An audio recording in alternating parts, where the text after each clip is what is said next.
నిరుద్యోగులకు అందరికీ జేఎస్ పక్షాన అందరికీ నమస్కారాలు తెలియజేస్తూ మరి ఈరోజు ఇప్పుడు ప్రజెంట్ పరిస్థితుల్లో మరి TGPS Telangana public service commission మరి అప్లికేషన్ ఫీజులను ఏకంగా 400% అంటే 200 ఉన్నటువంటి ఫీజును 1000 రూపాయలకు పెంచడము ఇది దుర్మార్గము.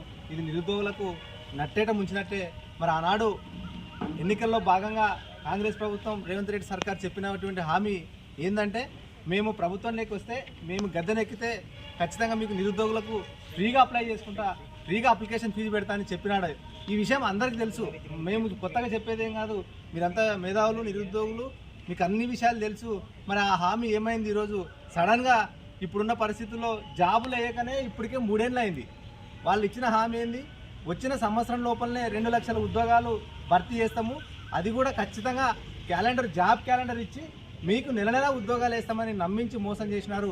ఆ రోజు అశోక్ నగర్ కానీ, విద్యానగర్ కానీ, చిక్కడపల్లి లైబ్రరీ కానీ మరి వీటన్నిటిలో నిరుద్యోగులతో ఛాయ్ పే చర్చ పెట్టి వాళ్ళ నాయకుడు మరి రాహుల్ గాంధీతో మాట చెప్పించి మరి ఇలా ఏం చేస్తుంది ప్రభుత్వం, రేవంత్ రెడ్డి సర్కార్ మరి నిరుద్యోగులు నట్టేట ముంచుతూ ఉంది.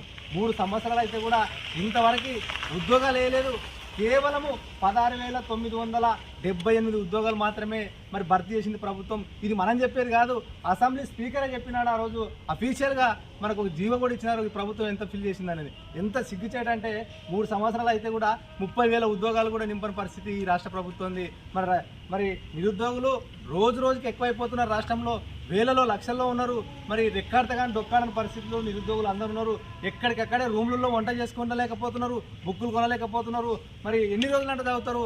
మరి ఏజ్ మీద పడతా ఉంది, మీద సంపత్తి కూడా తగ్గిపోయే పరిస్థితి ఉంది. ఎందుకంటే ఏళ్ళకెళ్ళి వాళ్ళు ప్రిపేర్ అయితే కూడా ఇవాళ ప్రభుత్వము మరి ఇంతవరకు చెవి ఎచ్చకాకుండా ఇవాళ నిరుద్యోగులను మోసం చేసే పరిస్థితి ఉన్నది. మరి అందుకే అది కాకుండా మళ్ళీ ఇప్పుడు అప్లికేషన్ ఫీజులను కూడా పెంచడం అంటే ఎంత దౌర్భాగ్యమైనటువంటి పరిస్థితి ఏర్పడుతుందో మనం ఈ రాష్ట్రంలో చూస్తూ ఉన్నాం. మరి చూస్తున్నాము సడన్గా మరి 200 పెట్టినటువంటి అప్లికేషన్ ఫీజుని ఇవాళ 1000 రూపాయలకు పెంచడం అంటే ఎంత బాధాకరము. మరి ఎన్ని అప్లికేషన్లు అప్లై చేయాలా? మరి అది కాక ఇంజనీరింగ్ చదివే వాళ్ళకు కామన్గా అంటే ఏదైనా క్వాలిఫికేషన్ సేమ్ ఉన్నప్పుడు కామన్గా అన్నిటి కలిపి ఒకటే నోటిఫికేషన్ వస్తుంది.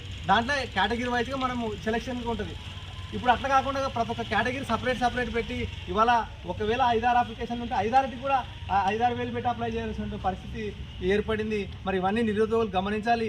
ఈ ప్రభుత్వం ఎటుపోతుంది? మరి ఈ ప్రభుత్వం ఇవాళ రాష్ట్రంలో విద్యా వ్యవస్థ నాశనం, నిరుద్యోగులకు నాశనం, ఇట్లా అనేక రకాలుగా మరి ఇబ్బందులకరంగా ఉన్నది. మరి నిరుద్యోగ భృతి ఇస్తా అని చెప్పింది ఆ రోజు 4,000 రూపాయలు. మీకు అందరికీ తెలిసిన విషయమే. మరి ఇంతవరకు ఒక్కరు కూడా నిరుద్యోగ భృతి ఇవ్వలేదు. చదువుకునే విద్యార్థినులకు స్కూటీలు ఇస్తా అని చెప్పింది, ఇవాళ స్కూటీలు లేదు. మరి